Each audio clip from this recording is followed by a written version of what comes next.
আমাদের প্রধান উপদেষ্টা ডক্টর মোহাম্মদ ইউনূস আমাদের বাংলাদেশে তার পা রেখেছেন, তখনই সাথে সাথে তিনি আমাদের ডেকে বলেছেন যে তোমরা বাংলাদেশের প্রত্যেকটি জায়গায়, হসপিটালে বা যেই যে জায়গায় আমাদের যে ভাইরা যারা শহীদ হয়েছেন, যারা আহত হয়েছেন, তাদের কাছে যাও, তোমরা খোঁজ নাও এবং এটার একটা কনক্রিট লিস্ট করে আমাদেরকে দাও, যেন এই যে মানুষগুলো রয়েছে যাদের এখন এই অবস্থা, তাদের কারণেই তো আজকে বাংলাদেশে আমরা মুক্ত একটি নিঃশ্বাস নিতে পারছি। তো তিনি বলেছেন যে অবশ্যই ওই মানুষগুলোর প্রায়োরিটি আমাদের সবার আগে। আমরা রাষ্ট্র গঠনে যাব ওই মানুষগুলোর খোঁজ খবর নেওয়ার পরে, আমাদের লিস্টটি গঠন করার পরে। সেই জায়গা থেকে আজকে আমরা ঢাকা মেডিকেলে এসেছি। আমাদের সমন্বয়ক টিমের বিভিন্ন অংশ বিভিন্ন জায়গায় অলরেডি যাওয়া শুরু করেছেন এবং যাবেন।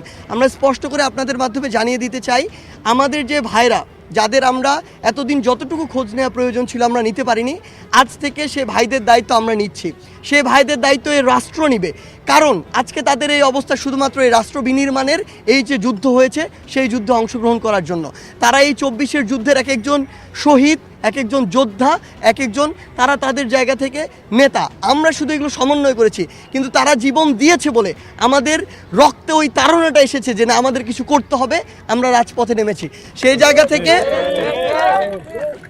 আমরা স্পষ্ট করে বলতে চাই যে আমরা বরাবরই অসংখ্য শো অফ দেখেছি রাজনীতির মাঠে, আসলে যে আশা হয় কয়েকজনকে দেখে চলে আসা হয়, আমরা সেটি করতে আসিনি। আমরা আপনাদেরকে শুধু আমাদের বার্তাটি জানিয়ে দিলাম। আপনারা এখন আপনাদের জায়গা থেকে এইখানে যে ভিড়টি হচ্ছে, এটা আমরা প্রত্যাশা করি না একটা মেডিকেল কলেজের সামনে ভিড়টি হোক।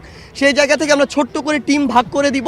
ওই টিমগুলো নিজেদের দায়িত্বে তাদেরকে ওয়ার্ড হসপিটাল ভাগ করে দেওয়া হবে, তারা যাবে এবং ওই যে লিস্টটি, সেই লিস্টটি করা হবে। অর্থাৎ আমরা আমাদের কাজও করতে চাই, আবার ওখানে যারা রয়েছে আমাদের ভাইয়েরা বোনেরা, তাদের যেন কোনো অসুবিধা না হয়, হসপিটালের জন্য পরিস্থিতি খারাপ না হয়, সেটিও আমাদের লক্ষ্য রাখতে হবে। সেই জায়গা থেকে আপনাদেরকে ধন্যবাদ এবং আপনাদের কাছে আরেকটি চাওয়া আমাদের, আপনাদের কাছে যদি এরকম কোনো তথ্য থাকে, যেই তথ্যটি দিয়ে আপনারা আমাদেরকে সহযোগিতা করতে পারবেন, অনুগ্রহ করে আমাদেরকে এটি দিবেন। আমরা কথা দিচ্ছি, আমাদের ভাইরা সুস্থ হয়ে বাড়ি না যাওয়া পর্যন্ত আমাদের এই যে রাজপথে নেমে আসা ভাইদের খোঁজে, বোনদের খোঁজে, সেটি থামবে না। ধন্যবাদ। এই যে বাংলাদেশের স্বাস্থ্য খাতের ধস, এইটার পেছনে রয়েছে একটি স্বৈরাচারী সরকার। আমি সরকার বলতে চাই না তাকে, একটি স্বৈরাচারী সন্ত্রাস, এবং সেই সন্ত্রাসের সাথে তাদের যে দোসররা আছে, তাদের চালানো ফ্যাসিজম, তাদের চালানো গণহত্যা, তাদের চালানো হলো ক্র্যাকডাউন। সেই ক্র্যাকডাউনের ফলে বাংলাদেশের স্বাস্থ্য খাত আজ ভেঙে পড়ছে। কিন্তু আপনারা জানেন যে আমাদের নতুন যে অন্তর্বর্তীকালীন সরকার গঠিত হয়েছে, তারা বদ্ধপরিকর। তারা বলেছেন যে এই যে যতজন অসুস্থ হয়েছে, আহত হয়েছে এবং যারা নিহত হয়েছে, তাদের দায় রাষ্ট্রই নিবে, এবং সেই সাথে যত দ্রুত সম্ভব যারা আহত রয়েছেন তাদেরকে প্রয়োজনে হলো গিয়ে সিএমএইচ অথবা যদি প্রয়োজন হয় বিদেশি নিয়েও যদি ভালো ট্রিটমেন্টের দরকার হয়, সেই ব্যবস্থা, উন্নত চিকিৎসার ব্যবস্থা তারা করবেন।